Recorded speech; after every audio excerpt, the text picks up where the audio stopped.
So is the current effort by the Executive Office of Health and Human Services to develop an Olmstead Plan for Rhode Island a demeaning ruse intended to make Rhode Islanders think there is a real plan afoot, or is it a serious attempt to create change? I'm Annette Bourbonniere from Nothing Without Us, Stories and Discussions of Meaningful Inclusion. If you like this podcast, please subscribe and drop me a like. All comments will be really appreciated. Today, we are going to explore what that executive office, EOHHS, is doing with its Olmstead planning from both sides. My guest today is Allyson Dupont from the Ocean State Center for Independent Living, also known as OSIL. We disagree about whether the process being led by EOHHS can lead to anything beneficial. While I think there are parts of what is going on that we both agree on, I think what the disability community should do about it is the bigger point. But let's get into this discussion. Welcome, Allyson. I expect you're going to be the more pragmatic of the two of us, and this is why we're having the conversation in public. So let's start with you just introducing yourself and tell us about your role at OSIL. Hello, thanks for having me today. My name is Allyson Dupont. I'm the Program Development and Social Media Manager at OSIL. And my role really focuses around capturing opportunities for new collaboration and program development, as well as overseeing the public face of OSIL and how we interact with the public, stakeholders, and other providers and entities within Rhode Island. Including that infamous office. So I am the rebel, and that is the point of view I'm going to be presenting. I have been jaded for a very long time, and sometimes that really makes me dig in my heels because I expect the disappointment from them. And Allyson works for an organization that really needs to be more pragmatic. So this is why I think this is a really good discussion for us to be having. So as you know, I've said publicly that I believe what they're doing now with the Olmstead Plan is reactive and not proactive, as opposed to a real plan, which I think should be proactive. And my history with them supports the idea that they don't have a real clue about what they're doing, and that their view of their mission is far from human services, but is more in line of keeping people with disabilities in check. My history with them tells me that the process they're using now is for show, so that they can say they included the disability community, but I believe they'll go off on their own agenda and develop something that has no resemblance to what we talk about, much like they always do with their stakeholder meetings. So it'll be dealing with past errors rather than preventing future disasters. So, and I think they're going to limit our ability to protest future violations of the Olmstead decision. So, Allyson, why don't you talk first of all about what the Olmstead decision is? I have done a previous podcast on it, explaining it, but let's hear it from you. So the Olmstead decision was a Supreme Court decision on a case brought by two women who were institutionalized by the state of Georgia. These two women had been segregated from the community for an extended period of time because the state refused to fund the services they needed to live independently outside of an institutional setting. Ultimately, this case rose to the Supreme Court, and the Supreme Court determined that the state of Georgia, and by default any other states, would be violating these women's rights under ADA by limiting their access to essential services for their independence and well-being related to disability by restricting those services to a segregated setting. This was a real game changer in the world of disability services because up to that point, advocates that had worked so hard for ADA and broader disability rights were coming up against a wall where that policy was not being applied as it was expected to services for people in their communities. So in the early years after the decision, about 20 states, 20, 21, something like that, actually made Olmstead plans. And all of the plans that currently exist were made within the first 3 years of the decision, which was, by the way, 25 years ago. So Rhode Island is coming a little late to the game. And, what spurred their decision to create a plan was their recent consent decree with the feds on their violations of Olmstead with the sheltered workshops. So, and when you look at their literature about their planning process, it pretty much says that that's why they're doing this, is that whole lawsuit. And that is what gives rise to my concern that they're going to, say, okay, we're going to play the game, we'll pretend that we're doing this, we're going to, have people tell their stories, which is the part that I find demeaning. People should be invited to say what they need rather than say, oh, this is what you've already put me through. I have a hard time with that kind of process. And so they sent out this request for proposals for listening sessions. And, this was, again, it's a process that I found a little bit upsetting. I did apply for one, but sort of made it clear that I wasn't going to listen do the session the way they wanted. Sorry, I am a rebel. I have to say what I really believe for the disability community. I'm not going to benefit from much of this.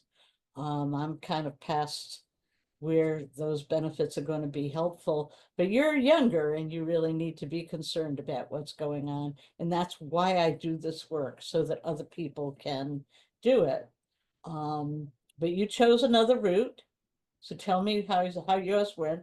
I just tell them right up front, I don't trust you guys. This is what we need to do. Yeah. So I will say that at the beginning phases of the Olmstead process, I feel that the process was heavily weighted on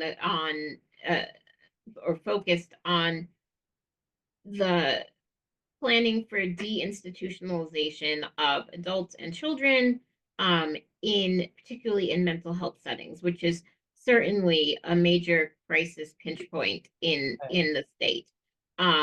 However, as we've reached the Olmstead Advisory Group and the work groups that are contributing to the development of the Olmstead Plan, EOHHS has vastly broadened the scope of what they're looking at, and so far seems to have been receptive to feedback from the much more diverse group of participants in those forums to gain a better understanding of the broad scope of Olmstead. So one of OSL's priorities participating in these groups is to really bring voice to the needs of individuals with disabilities, many types of disabilities that are in the community.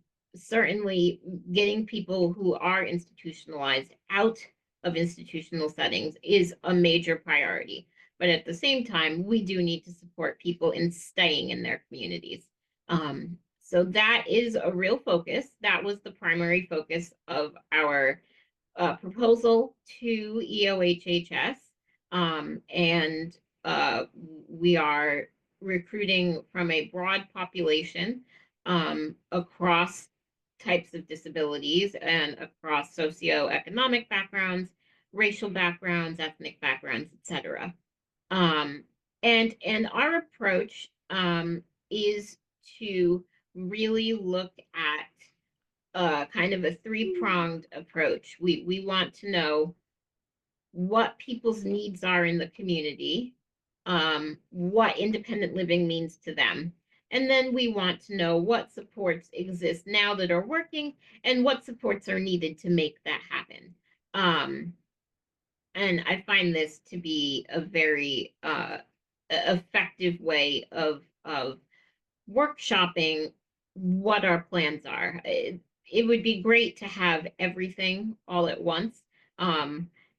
As a person with a significant disability like yourself, I the idea of having a dramatic shift in services is very appealing, but realistically, those kind of changes require budget authorization and involvement from the legislature and major shifts in the structure of our services in the state, and it will be a longer process.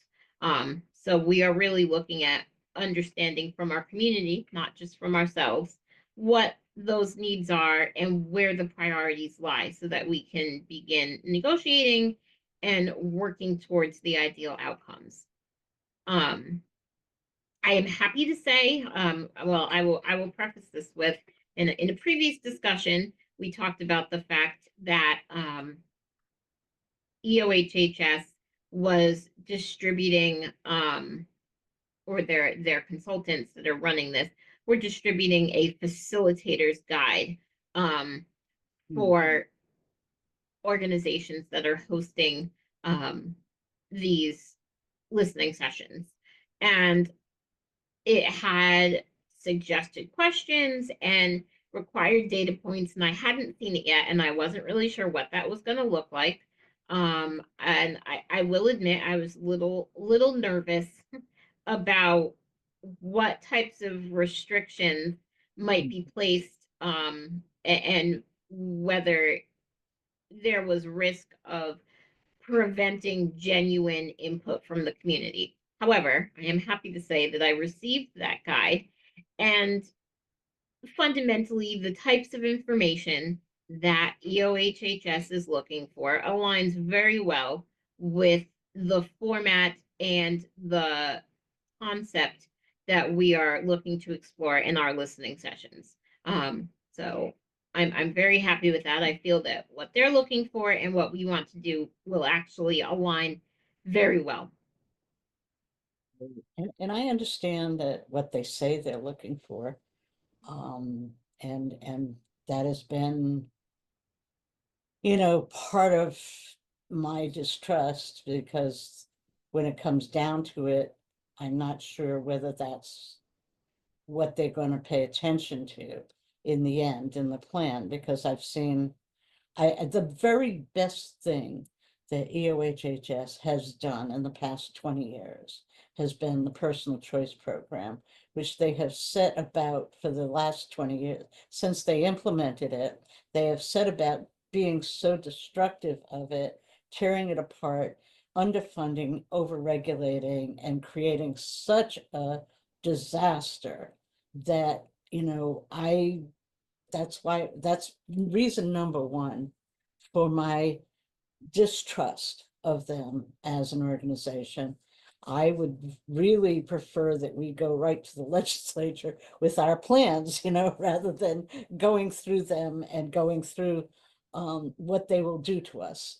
And I always think of that in that way, not what they're doing for us, but what they're going to do to us. And I, like I say, it's history, and a long history. I could list 4 major events regarding policies and things that we, that are set up that just like have been so, they don't understand how much stress they put on us, the emotional toll that everybody with a disability has in dealing with the OHHS, but then it falls heavier on people like you and me, because we're trying to help the rest of the community. So we're taking on some of that emotional toll itself. So, those things really concern me. I like the idea of focusing on what we need. We can't change the past. We've got a mess in the past. We can't change it. But we have some basic infrastructure in the state that's missing. And I feel bad about it. In the early days of deinstitutionalization, even before the ADA, there were some significant federal grants that was that were available to the states, and Rhode Island had several of them and did some really good work. But they never took on the following up once those grants expired. Those grants helped us establish the Community Mental Health Center network that Rhode Island had, and we probably had one of the best ones in the country in those days. It's kind of before your time. This was like late 70s, early 80s, but I worked in one. I worked as one of the first medical record directors to work in a community mental health setting. And, those grants really looked at infrastructure and looked at setting up a safety net for people. And I'm concerned that since we dropped the ball already on that, what's going to happen if we do something without actually fixing infrastructure problems, and I cannot let go of that meeting in 2021 I don't know if it was in August or September. It was a stakeholders meeting with EOHHS, and the stated purpose of the meeting was to talk about implementation of managed care for people on both Medicare and Medicaid. But they opened it joyfully talking about this, how they did a PowerPoint presentation on how Rhode Island's per enrollee Medicaid costs are lower than the median in the country. And they're like, this is when we had no PCAs. They weren't, we were going without critical services. They were boasting about a surplus. We didn't have the basics that we needed because they weren't paying PCAs more than the $15 an hour that they had started them at in 2003 or 4. So, this is why I get, I want to be focused more on like, okay, this is what we need. Let's go to the legislature, say to the legislature, we need to do this, and do that piece by piece, I think is a better plan. But I'm not in charge, neither are you. So, but you are being more pragmatic than I would be, because I would just kind of, I'm so disheartened by what's happened. I can tell you that in the earliest days when they had sent out a survey that I still could not figure out how to answer, there were no right answers, which was the problem. Thank you for listening. I'm Annette Bourbonnier from Nothing Without Us, Stories and Discussions of Meaningful Inclusion. This concludes part 1 of 3 of this episode. It was a really good discussion of many issues, and we felt it best to not put it all in one so that people wouldn't get tired. It is long, but I think it was definitely worth doing. So there are all 3 episodes will be going up right away. In the meantime, please subscribe, tell your friends. We do have a free subscription. There are also paid subscriptions with extra benefits, but either way, I'm trying to get 1,000 subscriptions by the end of March. So you can find us on patreon.com, YouTube, and Spotify, and all your favorite audio formats. You can find me on Blue Sky, Threads, LinkedIn, Instagram, and I believe that's it. So until the next Nothing Without Us, I'm Annette Bourbonniere.